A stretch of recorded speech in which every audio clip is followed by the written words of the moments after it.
In this video we're going to look at how to easily make a baked sweet potato, rocket, feta and red wine vinegar salad that will have everyone coming back for more. We like to include as many fresh, homegrown ingredients from our kitchen garden in our cooking, and this super salad will inspire you to join in. I know you will be impressed with this fresh, flavour-packed salad that will not only make a fantastic side dish to a main meal, but can be eaten as a meal in itself. It is that nourishing. Hi, I'm Rob from Sustainable Journey. The other night, after harvesting fresh rocket, cucumber and sweet potato from our kitchen garden, I was impressed with a delicious salad that I just had to share with you. Don't be put off if you don't grow all the salad yourself. We certainly don't have everything. But some things out of your garden are easy to grow and give this dish extra flavour. Those are rocket and cucumber. I recommend you have a go at growing them yourself. There's a real sense of pride when you eat something you've grown yourself for free. You will even notice the extra flavour you get from the extra fresh produce. Start this salad by dicing the sweet potato, a medium-sized one. Toss it in olive oil with a teaspoon of Moroccan seasoning. Scatter it on a baking tray and put it in a preheated oven to 220 degrees Celsius or 428 degrees Fahrenheit, or 200 degrees Celsius and 392 degrees Fahrenheit for a fan-forced oven for 30 minutes, then allow it to cool. While that is cooking in the oven, you'll have time to prepare the rest of the salad.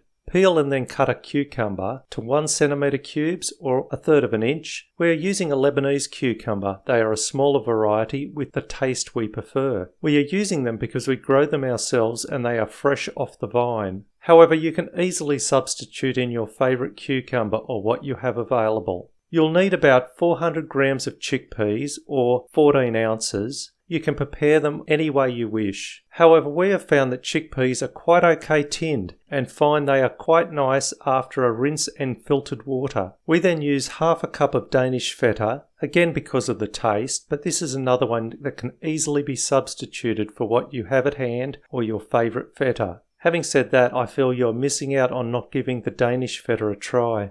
The beetroot's a bit of a sore point for us, as we thought some would be ready in the garden. Unfortunately, they have been a bit slow this year and we resorted to tinned. Tinned beetroot is pretty good, and in the spirit of keeping this salad a quick meal, I'm all for using it. You'll need about 200 grams or 7 ounces of a tin of beetroot or 3 small-sized fresh beetroots. You can either dice it yourself or cheat and get a tin of diced beetroot. That will work just as well with no mess. Drain it and it's ready to go.